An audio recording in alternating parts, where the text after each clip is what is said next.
आज की कक्षा की विषय वस्तु है संविधान सभा एवं संविधान का निर्माण। आज की विषय वस्तु को प्रारंभ करने से पहले ऋग्वेद का एक सूक्ति वाक्य है, आनो भद्रा क्रतोयन्तु विश्वता, जिसका शाब्दिक अर्थ है let the Nobel thoughts come from everywhere, अर्थात सद और अच्छे ज्ञान को चारों ओर से आने दे। ये हमारी प्राचीन सांस्कृतिक धरोहर है, जिसमें ऋषि मुनि इस भाव से अध्ययन अध्यापन करते थे कि ज्ञान कहीं से मिले हमें उसे ग्रहण करना चाहिए।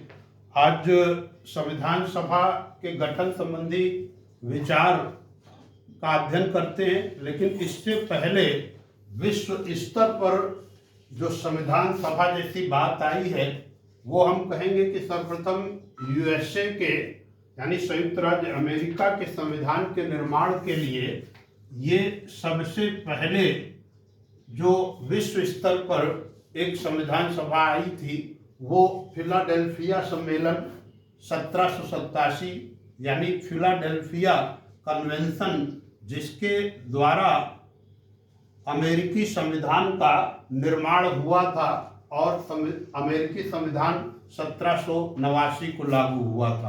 तो फिलाडेल्फिया सम्मेलन में यूएसए के संविधान का निर्माण हुआ था।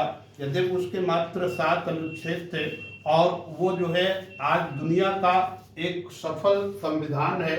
इससे पूर्व अगर दुनिया का प्रथम संविधान की बात कही जाए तो इंग्लैंड का संविधान दुनिया का प्रथम संविधान है, किंतु वह निर्मित संविधान न होकर के एक विकसित संविधान है। और यदि इंग्लैंड में संविधान सभा जैसी बात का विचार देने वाले तो एक राजनीतिक चिंतक है हेनरी मैन, जिन्होंने सर्वप्रथम ये विचार दिया था कि संविधान सभा द्वारा कॉन्स्टिट्यूएंट असेंबली द्वारा कॉन्स्टिट्यूशन को फ्रेम करने की प्रवृत्ति होनी चाहिए। लेकिन चूंकि इंग्लैंड का संविधान ट्रेडिशन और कन्वेंशंस पर बेस्ड है, वो एक डेवलप्ड कॉन्स्टिट्यूशन है, तो ऐसी कोई सभा वहाँ नहीं थी। लेकिन यूएसए का जो संविधान है वो किसी संविधान सभा द्वारा पहली बार निर्मित लिखित संविधान बना। भारत में संविधान सभा का जो विचार आया, सर्वप्रथम विचार रखा गया वो स्वराज विधेयक 1895। स्वराज विधेयक 1895 में सर्वप्रथम तिलक द्वारा ये विचार रखा गया था कि भारतीयों के लिए जो संविधान बने, अर्थात जो सर्वोच्च विधि के रूप में, सुप्रीम लॉ के रूप में संविधान का निर्माण हो, वो स्वराज विधेयक में ये सर्वप्रथम विचार रखा गया। इसके पश्चात जो है 1922 में महात्मा गांधी ने संविधान सभा द्वारा संविधान के निर्माण की बात रखी थी, विचार रखा था। तत्पश्चात 1928 में नेहरू रिपोर्ट जो मोतीलाल नेहरू द्वारा रखी गई थी, उसके द्वारा ये कहा गया कि भारतीयों के लिए संविधान का निर्माण भारतीयों द्वारा ही एक निर्वाचित सभा अर्थात संविधान सभा द्वारा उसका निर्माण होना चाहिए।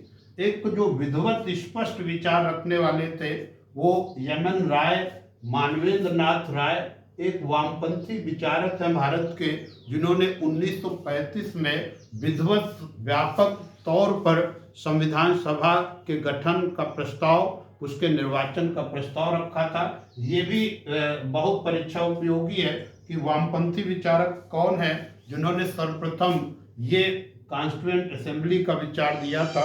तो मानवेंद्र नाथ राय इसका सर्वप्रथम विचार रखने वाले थे। स्वराज पार्टी ने 1935 में एक प्रस्ताव पारित करके संविधान सभा के गठन की बात रखी थी, लेकिन जो ऐतिहासिक दृष्टि से बहुत महत्वपूर्ण है वो 1936 का फैजपुर अधिवेशन कांग्रेस का। इस फैजपुर अधिवेशन में सर्वप्रथम कांग्रेस ने संविधान सभा के गठन का प्रस्ताव पारित कर दिया। यानी अब जो है ब्लैक एंड व्हाइट में कांग्रेस ने सबसे पहले ये प्रस्ताव लिख दिया। तो परीक्षा की दृष्टि से 1936 का फैजपुर अधिवेशन जो कांग्रेस का है वो अत्यंत महत्वपूर्ण है। ये एक ऐसा अधिवेशन है जो किसी गांव में आयोजित हुआ था और इसी अधिवेशन में कांग्रेस ने संविधान सभा के प्रस्ताव को पारित कर दिया था। तो मैं चाहूंगा कि ये परीक्षा उपयोगी पॉइंट आप अपने उसमें नोटबुक में लिखते भी रहेंगे। इसके पश्चात जब द्वितीय विश्व युद्ध प्रारंभ हो गया और द्वितीय विश्व युद्ध में भारतीयों के स्वैच्छिक सहयोग की दरकार अंग्रेजों को हुई, तो लॉर्ड लिथिगो ने 1940 में, अभी तक अंग्रेजों ने कोई न तो प्रत्यक्ष न ही अप्रत्यक्ष उन्होंने स्वीकारा कि भाई निर्वाचित संविधान सभा द्वारा संविधान का निर्माण होगा।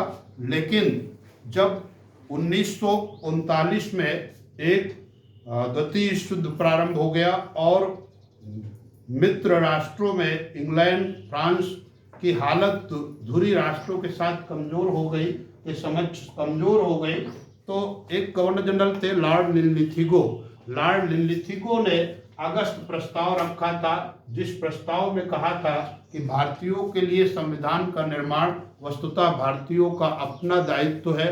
भारतीय एक निर्वाचित एक संविधान सभा द्वारा ऐसा निर्माण कर सकेंगे, अपना संविधान निर्मित कर सकेंगे। इस पर जो सबसे लिखित रूप से स्पष्ट विचार रखा गया वो सर स्टैफोर्ड क्रिप्स का जो क्रिप्स मिशन प्रस्ताव आया था 1942 में, मार्च 1942 में क्रिप्स मिशन भारत आया और उसने इसमें लिखित रूप से दिया कि भाई अब भारतीय निर्वाचित संविधान सभा द्वारा अपने संविधान का निर्माण कर सकेंगे। लेकिन उन्होंने इसके साथ ये भी कहा, क्योंकि अभी हम जीवन और मृत्यु के साथ संघर्ष कर रहे हैं, अतः भारतीय पहले हमारा सहयोग करें, तत्पश्चात युद्धोपरांत हम ये व्यवस्था लागू करेंगे। अब तक जो है भारतीय नेता बहुत परिपक्व हो चुके थे, तो महात्मा गांधी ने क्रिप्स मिशन प्रस्तावों पर कमेंट करते हुए कहा था कि वस्तुतः ये तो पोस्ट डेटेड चेक है, उत्तर तिथीय चेक है, और एक आलोचक ने इसमें जोड़ा था, समालोचक ने जोड़ा था कि जो एक डूबते हुए बैंक द्वारा जारी की गई है। तो पोस्ट डेटेड चेक का जो कॉन्सेप्ट दिया था बहुत पूछा जाता है वो इसी क्रिप्स मिशन प्रस्तावों में। लेकिन क्रिप्स मिशन प्रस्ताव में सर्वप्रथम लिखित रूप से ये बात रखी गई कि भारतीय निर्वाचित संविधान सभा द्वारा अपने संविधान का निर्माण कर सकेंगे। तो ये महत्वपूर्ण एक ऐतिहासिक निर्णय है। अगला कैबिनेट मिशन प्रस्ताव 1946, वहां पर राजनीतिक परिवर्तन हुआ और कंजर्वेटिव पार्टी के नेता चर्चिल आम चुनाव में हार चुके थे। लेबर पार्टी के क्लीमेंट एटली वो जो है ब्रिटिश प्रधानमंत्री बने। उन्होंने अपने कैबिनेट के 3 मंत्रियों, पैट्रिक लॉरेंस जो भारत सचिव थे, पी लॉरेंस, उन्हें, और साथ में स्टैफोर्ड क्रिप्स जो व्यापार मंडल से जुड़े थे, व्यापार ट्रेड मिनिस्टर थे, और इसके अतिरिक्त एवी अलेक्जेंडर जो भारत में नौसेना अध्यक्ष थे, उन तीनों को भेजा और कैबिनेट मिशन ने भारतीय नेताओं के साथ विचार विमर्श करके एक योजना प्रस्तुत की कि कैसे निर्वाचित संविधान सभा का गठन होगा और निर्वाचन की क्या प्रक्रिया होगी, उसका पूरा निर्धारण कर दिया। यहाँ पर कुछ बिंदु आप लोग लिख सकते हैं। जैसे इस संविधान सभा में जो स्पष्ट किया गया कि प्रत्येक 10 लाख की जनसंख्या पर एक सदस्य निर्वाचित होकर के संविधान सभा में आएगा। दूसरा जो है संविधान सभा का जो सदस्यों का निर्वाचन होगा आंशिक रूप से और आंशिक रूप से मनोनयन होगा। ब्रिटिश प्रांतों से जो सदस्य होंगे वो निर्वाचित होंगे तथा देशी रियासतों के जो प्रतिनिधि हैं वो वहाँ के राजा महाराजाओं द्वारा नामित किए जाएंगे। यहाँ पर आंशिक निर्वाचन और आंशिक मनोनयन की परंपरा को लागू किया गया। एक और यहाँ पर हम कहेंगे कि ये जो संविधान सभा हमारी देश की गठित हुई थी वो प्रत्यक्ष निर्वाचन के अंतर्गत नहीं थी, क्योंकि इसमें जनता ने सीधे वोट नहीं दिया था, बल्कि जो ब्रिटिश प्रांतों की विधायिकाएं थी, विधानसभाएं थी, उनके सदस्यों ने जो है संविधान सभा के सदस्यों को चुना था। तो अप्रत्यक्ष निर्वाचन की व्यवस्था थी, यानी ये कह लीजिए कि जो है इनडायरेक्ट प्रोसेस था, अप्रत्यक्ष निर्वाचन हुआ था। इसके बाद जो है कैबिनेट मिशन ने ये प्रस्ताव कर दिया था कि जो सदस्य होंगे वो 3 उसमें होंगे, सामान्य, मुस्लिम और सिख, 3 भागों में विभाजित किया। अविभाजित भारत के जो संविधान सभा थी, अविभाजित भारत की संविधान सभा में 389 सदस्यों की बात कही गई थी कि यदि अभी देश का विभाजन, चूंकि कैबिनेट मिशन प्रस्तावों में मुस्लिम लीग के जो पृथक पाकिस्तान की मांग को ठुकरा दिया गया था, तो कैबिनेट मिशन ने जो अपनी योजना दी थी उसमें 389 सदस्य थे, जिसमें 292 सदस्य ब्रिटिश प्रांतों से, 93 सदस्य देशी रियासतों से और ये 4 सदस्य कमिश्नरीज से होने थे। लेकिन जब देश का विभाजन हो गया तो विभाजित भारत में 299 सदस्य संविधान सभा में शामिल हुए, जिसमें 296 सदस्य वो जो है कुछ जो है निर्वाचित हुए और कुछ मनोनीत हुए, यानी 296 सदस्यों की एक संविधान सभा प्रभाव में आई। इसमें जो है कांग्रेस को अप्रत्याशित सफलता हासिल हुई और कांग्रेस के कुल 208 प्रतिनिधि वो जो है चुन करके संविधान सभा में आ गए। संविधान सभा में अविभाजित अगर भारत में देखें तो संविधान सभा में मुस्लिम लीग को कोई बड़ी सफलता हासिल नहीं हुई थी, इसलिए मुस्लिम लीग ने उसका विरोध किया था। देशी रियासतों से 73 सदस्य आए और शेष कमिश्नरी से सदस्य लिए गए थे। यदि हम जो है सर्वाधिक प्रतिनिधित्व की बात करें तो वो जैसे कि आज उत्तर प्रदेश से सर्वाधिक लोकसभा में सदस्यों का प्रतिनिधित्व है, वैसे ही यहाँ पर 54 सदस्य, सर्वाधिक 54 सदस्य जो है यूनाइटेड प्रोविंस, उस समय उत्तर प्रदेश को यूनाइटेड प्रोविंस यानी संयुक्त प्रांत बोला जाता था, तो संयुक्त प्रांत से सर्वाधिक जो सदस्यों का प्रतिनिधित्व था वो 54 सदस्यों का था। जबकि देशी रियासतों में अगर देखें तो सर्वाधिक सदस्य भेजने का कार्य किया था मैसूर ने। मैसूर ने सबसे ज़्यादा सदस्यों को प्रतिनिधि के रूप में भेजा था, मेरे ख्याल से 7 सदस्य थे। और यहाँ पर एक और बात स्पष्ट हो जानी चाहिए कि जो हमारे 296 सदस्य थे उनमें केवल 15 महिला सदस्य ही शामिल हुई थी उस समय, क्योंकि ऐसी परिस्थिति थी कि बहुत महिलाएं राजनीति में शामिल नहीं होती थी। तो 15 महिला सदस्यों में जो प्रमुख हैं, जैसे जो है दुर्गाबाई देशमुख, हंसा मेहता, अम्मू स्वामीनाथन, कमला चौधरी, मालती चौधरी, लीला राय और जो है पूर्णिमा राय, इसी तरीके से राजकुमारी अमृत कौर। जो सक्रिय सदस्यों में जैसे सुचेता कृपलानी, सरोजनी नायडू, सुचेता कृपलानी जेबी कृपलानी की पत्नी थी और वो जो है देश की पहली महिला मुख्यमंत्री होने का गौरव प्राप्त है। वो संयुक्त प्रांत की महिला मुख्यमंत्री यानी आज का जो उत्तर प्रदेश है उसकी प्रथम महिला मुख्यमंत्री बनी थी।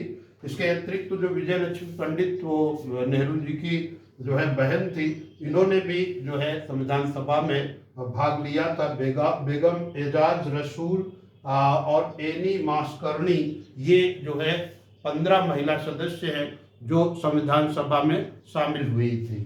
यहाँ पर ये संविधान सभा हमारी गठित हो चुकी है। अब हमारा जो दूसरा पार्ट है कि संविधान का निर्माण की प्रक्रिया जो चली उस पर ध्यान देना है। तो संविधान सभा की जो पहली बैठक हुई है वो 9 दिसंबर 1946 को पहली बैठक हुई और इस सभा के जो वयोवृद्ध यानी एज की दृष्टि से सर्वाधिक वरिष्ठ सदस्य थे सच्चिदानंद सिन्हा जी, और इनको जो है वो अस्थायी अध्यक्ष के रूप में चुना गया। ये परंपरा वहीं से प्रारंभ हुई है, आज भी वही परंपरा चल रही है कि हमारी लोकसभा में या राज्यों की विधानसभा में जो सबसे वरिष्ठतम सदस्य चुन करके आता है उसे हम प्रो टर्म स्पीकर के रूप में मान्यता देते हैं और उसका ये काम होता है कि सदस्यों को वो जो है सदस्यता की शपथ दिलाए। तत्पश्चात जब सदस्य हो जाते हैं किसी सभा के, तो सभा के सदस्य अपने में से किसी एक को लोकसभा अध्यक्ष या विधानसभा अध्यक्ष के रूप में निर्वाचित करते हैं। दूसरी बैठक 11 दिसंबर 1946 को ही, यानी सभी सदस्यों ने शपथ ले लिया। अब 11 दिसंबर 1946 को यहाँ पर जब बैठक हुई तो स्थायी अध्यक्ष के रूप में सर्वसम्मति से डॉक्टर राजेंद्र प्रसाद को चुन लिया गया। स्थायी अध्यक्ष के रूप में कोई चुनाव नहीं हुआ था, सर्वसम्मति से डॉक्टर राजेंद्र प्रसाद को चुन लिया गया। इसके पश्चात 13 दिसंबर 1946 को पंडित जवाहरलाल नेहरू ने उद्देश्य प्रस्ताव पर अपना भाषण दिया। उद्देश्य प्रस्ताव आखिर किन उद्देश्यों को लेकर के संविधान सभा बुलाई गई है, उसका क्या उद्देश्य है, वो क्या हासिल करना चाहती है, तो वो सभा के उद्देश्यों पर जो उन्होंने उत्कृष्ट भाषण दिया था, वो भाषण इतना महत्वपूर्ण साबित हुआ कि उसे जो है 22 जुलाई 1947 को जो है संविधान सभा ने उद्देशिका के रूप में, प्रीएम्बल ऑफ द कॉन्स्टिट्यूशन के रूप में उसमें थोड़ा सा फेरबदल करते हुए उसे स्वीकार कर लिया। तो ये परीक्षा की दृष्टि से तीनों महत्वपूर्ण बिंदु हैं कि पहली बैठक अस्थायी अध्यक्ष, दूसरी बैठक स्थायी अध्यक्ष, और जो उद्देश्य प्रस्ताव पर जो स्पीच है वो पंडित जवाहरलाल नेहरू ने 13 दिसंबर को दिया। संविधान सभा ने 22 जनवरी 1947 को भारतीय संविधान की उद्देशिका के रूप में उसे स्वीकार कर लिया। यहाँ पर विश्व के सफल संविधानों की प्रतियों के अध्ययन के लिए सभी सदस्यों को विश्व के सफल संविधानों की प्रतियां उपलब्ध कराई गई ताकि वो अध्ययन करें और उनके अच्छे तत्वों को शामिल करने का सुझाव दें। पूरी संविधान सभा एक बड़ी सभा थी, इसलिए इसमें इनको समितियों में बांटा गया। 2 प्रकार की समितियां ली गई। पहली समिति ये थी कि भाई कैसे हम संविधान की जो संविधान सभा है उसका हम कैसे संचालन करें, तो संचालन समितियां कुछ थी। और दूसरा ये था कि कुछ विशेष विषयों पर आधारित कि जैसे मूलाधिकार समिति या राज्य के नीति निर्देशक तत्वों से संबंधित समिति, तो इस तरीके से डिवीजन कर दिया गया था। यहाँ पर जो प्रमुख समितियां हैं और परीक्षा की दृष्टि से अत्यंत उपयोगी हैं, उन्हें जान लेना बहुत जरूरी है और इसको नोट्स के रूप में तैयार करके इन्हें अपने मन मस्तिष्क में सुरक्षित रखें। इसमें जैसे मूलाधिकार समिति, फंडामेंटल राइट्स कमेटी, कि कौन कौन से नागरिकों के मूलाधिकार होंगे और इन्हें कहाँ शामिल किया जाएगा, इसके लिए सरदार वल्लभ भाई पटेल की अध्यक्षता में एक मूलाधिकार समिति का गठन किया गया। फंडामेंटल राइट्स कमेटी के अध्यक्ष सरदार वल्लभ भाई पटेल थे। इसके अतिरिक्त जो राज्यों को, यानी जो इकाइयां हैं, स्टेट्स को कौन कौन से अधिकार मिलेंगे, वो उस पर विचार करने के लिए भी जो समिति बनी थी उसके भी अध्यक्ष सरदार वल्लभ भाई पटेल थे। देशी रियासत समिति का भी ये काम था कि वो देशी रियासतों को क्या क्या अधिकार दिए जाए, उस समिति की भी अध्यक्षता सरदार वल्लभ भाई पटेल कर रहे थे। अल्पसंख्यकों, जो माइनॉरिटी क्लास के लिए संविधान में क्या प्राविधान हो, इस समिति का भी गठन हुआ और इस समिति की भी अध्यक्षता सरदार वल्लभ भाई पटेल ने की। अर्थात 4 समितियों के अध्यक्ष स्वयं सरदार वल्लभ भाई पटेल थे। ये 4 समितियां आप एक साथ दिमाग में संजोए रखें। इसके अतिरिक्त केंद्र को कौन कौन से अधिकार मिलने चाहिए, यानी संघीय सरकार को कौन कौन से अधिकार मिलने चाहिए। संविधान समिति एक अलग से थी, तो इन 2 समितियों के अध्यक्ष के रूप में पंडित जवाहरलाल नेहरू को अध्यक्ष बनाया गया। यहाँ पर एक मूलाधिकार उप समिति यानी sub committee on fundamental rights का भी गठन किया गया था। तो उसकी अध्यक्षता आचार्य JB कृपलानी द्वारा की गई थी और एक झंडा समिति का गठन किया गया था, फ्लैग कमेटी, जिसकी अध्यक्षता आचार्य JB कृपलानी ने की थी। तो ये दोनों समितियां महत्वपूर्ण हैं। इसके अतिरिक्त संचालन समिति, संचालन यानी संविधान का सभा का संचालन कैसे हो, तो स्वाभाविक है अध्यक्ष पर जिम्मेदारी ज्यादा थी, तो संविधान सभा के अध्यक्ष ही इस संचालन समिति की अध्यक्षता कर रहे थे, अर्थात डॉक्टर राजेंद्र प्रसाद। और एक नियम समिति बनी थी कि संविधान सभा का में जो है संचालन के लिए कौन कौन से नियम होंगे, रूल्स होंगे, रेगुलेशंस होंगे, वो गठित हुई थी। तो इन दोनों समितियों, संचालन समिति और नियम समिति, वो डॉक्टर राजेंद्र प्रसाद द्वारा अध्यक्षता की गई थी। एक राज्य के नीति निर्देशक तत्वों से संबंधित तथा डीपीएसपी कमेटी एक गठित हुई थी, directive principles of state policy. इस पर जो है जो समिति थी वो तेज बहादुर सप्रू इसकी अध्यक्षता कर रहे थे। और इसके बाद जो सबसे महत्वपूर्ण समिति थी वो प्रारूप समिति, ड्राफ्टिंग कमेटी। ड्राफ्टिंग कमेटी का गठन बाद में किया गया था 29 अगस्त 1947 को डॉक्टर भीमराव अंबेडकर की अध्यक्षता में। ये एक 6 अन्य सदस्यों को भी लिया था, यानी अध्यक्ष सहित इसके 7 सदस्य थे। डॉक्टर भीमराव अंबेडकर की जो ये ड्राफ्टिंग कमेटी थी उसका ये था कि जो कुछ भी नियम और जो है कानून निश्चित हो गए हैं उनको एक ड्राफ्ट की शक्ल में तैयार करना था और एक संविधान का स्वरूप देना था। यद्यपि इसके जो 6 सदस्य थे उन्हें भी जान लेना जरूरी है। के.एम. मुंशी यानी कन्हैयालाल मणिकलाल मुंशी, सैयद सादुल्ला, अल्लाद कृष्ण स्वामी अय्यर, गोपाल स्वामी आयंगर, एन माधव राव, इन्होंने जो है बी.एल. मित्र चूंकि वो अस्वस्थ हो गए थे तो उनका स्थान लिया था। पहले बी.एल. मित्र थे, उनकी जगह पर ये जो है एन माधव राव आ गए थे। इसके बाद जो है डीपी खेतान की मृत्यु के पश्चात के कृष्णामाचारी, ये ड्राफ्टिंग कमेटी 7 सदस्यों वाली थी।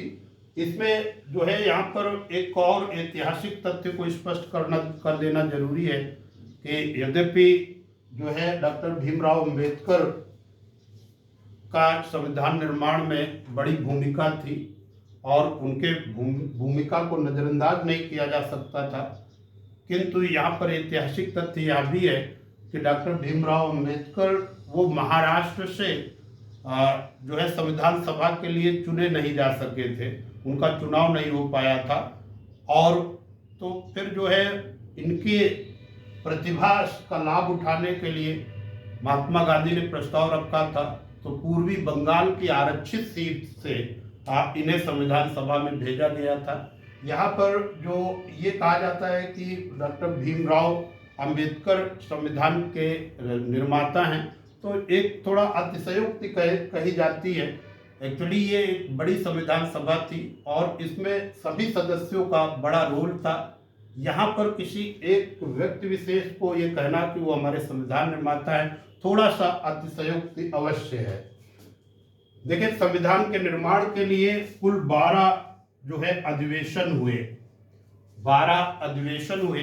अंतिम अधिवेशन जो है 24 दिसंबर 1949, 24 दिसंबर को जो बैठक बुलाई गई थी संविधान सभा की, उसमें केवल जो है सभी सदस्यों ने संविधान का जो है प्रारूप पूरा तैयार हो चुका था और 24 दिसंबर को उस पर हस्ताक्षर किया था सभी सदस्यों ने। और अवधि हमारी लगी थी लगभग 2 वर्ष 11 माह 18 दिन, लेकिन कुल 165 दिवस वो जो है संविधान सभा बैठक करके वो कार्य करती रही थी। संविधान सभा में जो हमारा खर्च आया था उस समय संविधान निर्माण में लगभग 63 लाख रुपए खर्च उस समय लागत आई थी। और इसके बाद जब संविधान बना तो फिर पुनः संविधान सभा में जो है 3 वाचन किए गए, वो प्रतियां फिर रखी गई नए संविधान की। और उन जो है 3 वाचन में जैसे प्रथम वाचन 4 नवंबर से 9 नवंबर 1948 के बीच हुआ, फिर द्वितीय वाचन 15 नवंबर से 17 नवंबर 1949 को हुआ, तृतीय वाचन 14 नवंबर से 26 नवंबर 1949 को हुआ और 26 नवंबर 1949 को हमारा संविधान बनकर के तैयार हो गया। और जैसे ही बनकर तैयार हुआ तो कुछ जो है अनुच्छेद तत्काल प्रभाव से लागू कर दिए गए, वो जो है तुरंत लागू कर दिए गए। जैसे नागरिकता संबंधी प्राविधान, चूंकि देश का विभाजन हुआ था तो नागरिकता संबंधी प्राविधानों को तत्काल प्रभाव से लागू कर दिया गया था। इन 3 वाचनों में 4637 गलतियों में सुधार किया गया। वो जो है जो रखे गए कि भाई इस पे ये सुधार होना चाहिए, तो ये 4637 बातों में सुधार किया गया और इसके लिए 635 जो है संशोधन रखे गए और वो संशोधन मान्य हुए। इस तरीके से हमारा संविधान पूरी तरीके से 26 नवंबर 1949 को बनकर तैयार हुआ, लेकिन जो है पूर्ण रूप से इसे 26 जनवरी 1949 को लागू किया गया, क्योंकि इसके पीछे एक ऐतिहासिक तथ्य है जिसे जान लेना बहुत जरूरी है। आप सभी जानते हैं कि देश की आज़ादी में उदारवादी, उग्रवादी और क्रांतिकारियों तथा गांधीवादी सत्याग्रह का अपने अपने स्थान पर रोल है, लेकिन जब जो है 1929 में लाहौर अधिवेशन हुआ तो कांग्रेस में युवकों का प्रभाव बढ़ा था। सुभाष चंद्र बोस, पंडित जवाहरलाल नेहरू जैसे युवक सक्रिय हो गए थे। उन युवकों ने ये कहा कि अब जो औपनिवेशिक स्वराज्य की मांग है, डोमिनियन स्टेटस की मांग है उदारवादियों की, उसके स्थान पर अब हम जो है पूर्ण स्वराज्य का लक्ष्य रखेंगे। अतः और ये भी कहा गया कि अब आने वाली प्रत्येक 26 जनवरी को हम स्वतंत्रता दिवस मनाएंगे। अर्थात जो है हमारे स्वतंत्रता संग्राम सेनानी जो वास्तविक स्वतंत्रता के पूर्व जो पहला स्वतंत्रता दिवस मनाया है वो 26 जनवरी 1930 को, और लाहौर में रावी नदी के तट पर पहली बार कांग्रेस के अध्यक्ष के रूप में वो जो है पहली बार कांग्रेस के अध्यक्ष के रूप में उन्होंने अध्यक्षता करते हुए तिरंगे को फहराया था और नियम बन गया कि प्रत्येक वर्ष 26 जनवरी को हम स्वतंत्रता दिवस मनाएंगे। यहाँ पर वास्तविक आज़ादी चूंकि 15 अगस्त 1947 को हासिल होगी, अतः स्वतंत्रता दिवस ये हो गया। अब संविधान निर्माताओं ने सोचा कि भारतीय जनता कहीं जो है 26 जनवरी जैसी ऐतिहासिक महत्व को तिथि को विस्मृत न कर दे, अतः संविधान निर्माताओं ने लगभग 2 महीने यानी 26 नवंबर 1949 को हमारा संविधान बनकर तैयार हुआ था, लेकिन 2 महीने इंतजार किया और 26 जनवरी 1950 को पूर्णतया हमारा संविधान लागू कर दिया। उसी के साथ हमारा देश गणतंत्र हो गया और आज हम 26 जनवरी को प्रत्येक वर्ष गणतंत्र दिवस मनाते हैं। यहाँ पर एक महत्वपूर्ण तथ्य 2 और जो है आप लोग अपने जहन में रखें। पहला तो ये है कि हमारे जो संवैधानिक सलाहकार एक तय कर दिए गए थे कि संवैधानिक सलाहकार बी.एन. राव, आप नोट कर लेंगे पॉइंट, ये बी.एन. राव का कई बार पूछा गया है। ये संवैधानिक सलाहकार थे, चूंकि कानूनविद थे। और दूसरा कि इस संविधान को विधिवत लिपिबद्ध किया था वो कर्सिव राइटिंग में, वो जो है प्रेम बिहारी नारायण रायजादा ये लिपिबद्ध करने वाले हैं, संविधान को लिपिबद्ध किया था। इस तरीके से ये हमारी राज्य व्यवस्था के संचालन का आधार हमारा संविधान जो आज हमारे लिए पवित्र ग्रंथ के रूप में है। हम सभी ने अपने इस संविधान को 26 नवंबर 1949 को अधिनियमित आत्मार्पित किया था। आज भी वो हमारा संविधान वैसे ही चल रहा है, हमारे लोकतंत्र की सफलता का आधार है, हमारी राज्य व्यवस्था की सफलता का आधार है। विश्व का सबसे बड़ा लोकतंत्र, सबसे सफल लोकतंत्र अगर देखा जाए तो भारत का लोकतंत्र है। हम जो है संविधान के प्रति आस्था प्रकट करते हैं। बहुत बहुत धन्यवाद।